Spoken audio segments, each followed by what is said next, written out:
The Tequila Worm by Viola Canales. Chapter 5. Skulls and Quarters. This time, I want to go as a curandera, I told Mama. Why don't you go as a witch instead? But I thought a curandera was a witch. A curandera isn't a bruja, exactly, she said. But someone special who heals others by praying to saints and using herbs. Dressing up as a curandera for Halloween, well, it just isn't right. Mama picked up her old broom and started sweeping. I had been dreaming about going as a curandera for Halloween since one had come to our house that summer. She came because Lucy had gotten hit by a car, and the doctors couldn't seem to cure her. They didn't find any broken bones or even cuts, but there was still something wrong with her. She'd scream at leaves blowing on the ground, calling them spiders. She'd burst out crying and say the strangest things, like the time she said she'd swallowed the straight pin she'd seen in a box, when she hadn't at all. Mama summoned her circle of comadres. They gathered in the living room, prayed a rosary, and then, while eating pan dulce and drinking cup after cup of hot coffee, they decided that Lucy was suffering from susto, shock, something no ordinary doctor could cure. Only a good curandera could do that. Then each comadre reviewed her solar system of friends and family to find the best curandera in their universe. That's when I heard the name Belia. Not only had Belia done the usual stuff, like curing cases of evil eye with the secret power of a chicken egg, or curing earaches by inserting and then igniting paper cones inside throbbing ears, but she had brought a dead baby back to life just by blowing into it. She had given a poor woman who couldn't have children so many teas to drink and so many saints to bury that the woman wound up with 3 babies, and all of them with bright orange hair. That day I asked Mama, "What's a curandera exactly?" She thought for a moment. She's like a good witch. Someone with a don, a gift for healing others through her magic powers. Will she be coming on a broom with the black cat? I asked, but the comadres called Mama back into the living room before I found out. The witch Belia just walked in through the front door. The biggest surprise was that Belia turned out to be Berta's mom. But she did look different, all dressed in black and serious. I remembered Clara's story where she said that certain brujas can turn themselves into wild animals, like mountain lions and eagles. So the witch Belia turns herself into Berta's mom, I thought.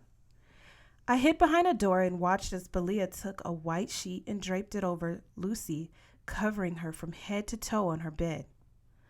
Lucy looked like a dead body. Belia grabbed the old broom, hairballs and all, and started sweeping Lucy up and down, the full length of her body. And as she did, she called out, "Lucy, Lucy, where are you? Where are you?" Lucy had been told to respond, I'm here. This back and forth went on for what seemed like hours. And then Belia put the broom down, uncovered my sister, and left. I jumped from behind the door and grabbed the broom. Laughing, I told Lucy, "Do the same thing again, but this time with me." Lucy giggled and covered herself with the white sheet. I started sweeping her up and down, calling and asking where she was. "I'm here," she said. We were having great fun until Mama walked in with the witch right behind her. "Belia forgot her purse," Mama said, shaking her head. I froze, broom in midair. Belia would surely put a hex on me now. But she started laughing and said, "Sophia is going to grow up to be a good curandera." Lucy did get well in a couple of days, and I took all the credit. That Halloween, I agreed to go as a regular bruja. I helped make a big witch's hat from a cardboard box, slipped into one of Mama's old black dresses, and allowed her to paint a big black wart on the end of my nose. Poor Lucy had to stay home with the flu. I loved Halloween, even more than Christmas, because it allowed me to be something new. The year before, I'd gone as a big walking tequila worm. Mama had created this crazy costume using yards and yards of plastic she borrowed from Tia Petra, my godmother. I crinkled and sweated with every step. The year before that, I went as a bean taco.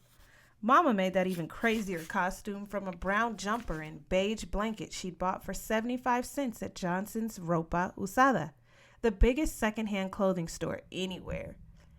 Mama was always inventing funny things, like her pantyhose baby. But Halloween, like the full moon, brought out the wackiest in her. Poor Lucy had to go as a rainbow raspa the year before, sporting a hairy wig that Mama dyed every color in creation. Lucy could hardly walk, all taped up in a giant cardboard cone. What I liked best about Halloween was candy. The year before, Berta had told me that she'd gone to the other side of town and found Halloween heaven, where she got whole chocolate candy bars and quarters. I didn't believe her, of course, but then she opened her bag and showed me. It was amazing. I started in the barrio. I got a small skull with my name on it at the yellow house, a cucumber at the pink one, and then a big sugar tortilla at the green one. At the next house, a white-haired viejita suddenly popped out and started drenching me with water, saying, "I hate ghosts, devils, and witches visiting my house. A bucket of holy water should take care of you." I ran to the sidewalk where Mama was waiting for me. Something flew over my head. I looked down and found a card with an image of the guardian angel attached to an old black boot. Mama picked up the boot, slipped the card off, and dropped it into my bag. She left the crazy viejita's boot by her door. After that, it was more cucumbers, carrots, sugar tortillas, pennies, peanuts, popcorn balls, and even a brown egg from a woman with her very own chicken coop, which Mama volunteered to carry. There were flowers, too, fresh, paper, and plastic. One woman asked if I wanted a bean taco. I did get a couple of lollipops, even one with a tequila worm inside, as well as a few pieces of hard candy, but my Halloween bag was only getting heavier and heavier with vegetables, and I hated vegetables. All of them, but especially cucumbers. I stopped. "Mama, I want to go home. Now." "Why? Why do you look so sad?" I hesitated. "Well, I was hoping to get chocolate bars and quarters. Last year, Berta got chocolate candy bars and quarters on the other side of town." The next thing I knew, I was in the car. When we crossed the railroad tracks and came to a stop sign, I looked out and saw princesses, pirates, and penguins in the most amazing store-bought costumes. They were carrying big orange plastic pumpkins for their treats. And when I came to the first house, a white brick mansion, I pushed a lit-up button and heard bells. The enormous door with the gold handle swung open, and a woman in pointy high heels came out carrying a huge bowl of Hershey bars and silver-wrapped chocolate kisses. I couldn't believe my eyes. I felt the incredible warmth of the big fireplace inside. I stood staring, forgetting to say, "Trick or treat." The woman smiled and dropped a chocolate bar into my paper bag, then a quarter, and then a whole handful of kisses. And it was the same at the other 5 mansions we visited. When we got home, I put my treats from the other side of town into a second bag, leaving the sugar tortillas and carrots and cucumbers in the first one. And when Lucy asked for some candy, I showed her the first bag. The next day, Mama told me to come with her to Doña Virginia's. I saw that her house was the same one that had given me the sugar skull with my name on it. We went inside and found Don Chuy, her husband, who took us to a tiny back room. There we found Doña Virginia under a pyramid of covers, her eyes closed and hardly breathing. Mama opened her purse and took out her plastic bottle of holy water. She poured some holy water on her fingers and then made the sign of the cross on Doña Virginia's pale forehead. Don Chewy quietly asked us to come to the kitchen for tea, which he made by boiling leaves from his orange tree. He brought a plate of white skulls to the table. "These are Virginia's sugar skulls," he said sadly. "She got up really early yesterday morning to bake a big batch of them. She wanted to make sure she had enough for all of the barrio kids. I insisted she go back to bed, that she was too sick. I said I'd go to the store and buy a bag of candy, of chocolate even. But no, she wanted to give the kids something connected to the Day of the Dead. October 31st is so hard for both of us. Her especially. Our son Luis would have been Sophia's age by now. Sophia, do you know that the souls of children get divine permission to come visit their families on October 31st? The adults come on November 1st, and then they all depart again on November 2nd for another year."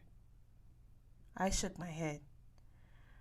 Don Chewy touched my head and told us how Doña Virginia had dragged herself around the kitchen, making pan de polvo and hot Mexican chocolate for Luis and a pot of pozole for her parents.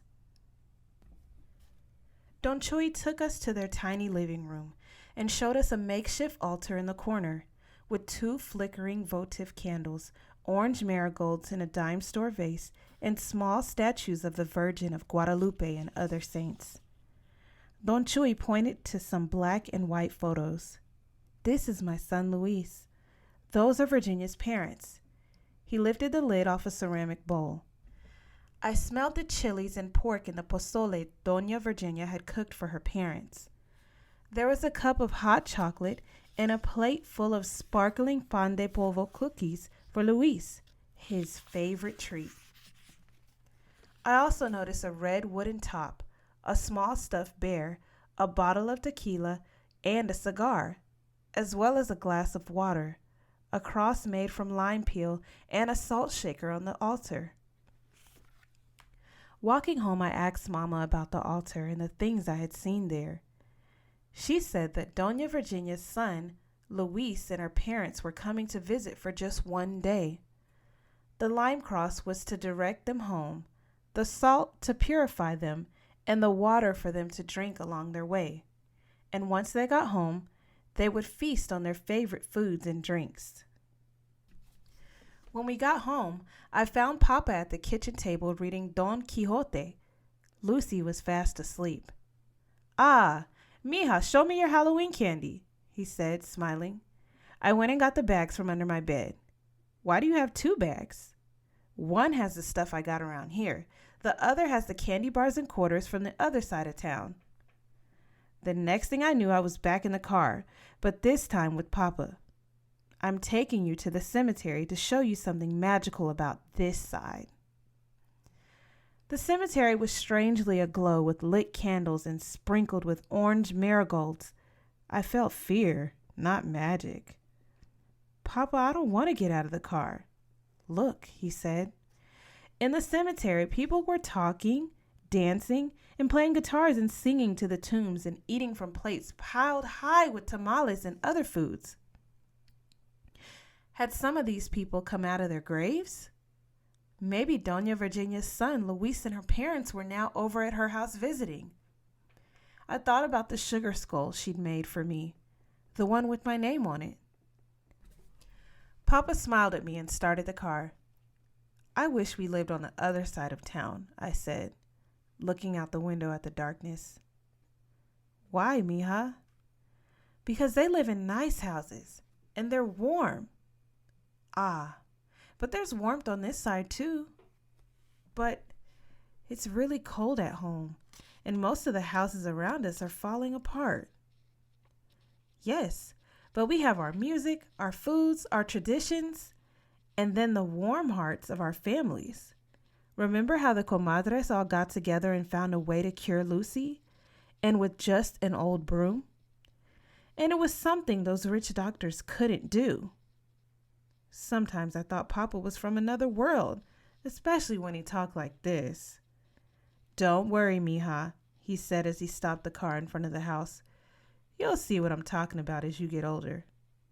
I walked into our cold house, nodding and shivering.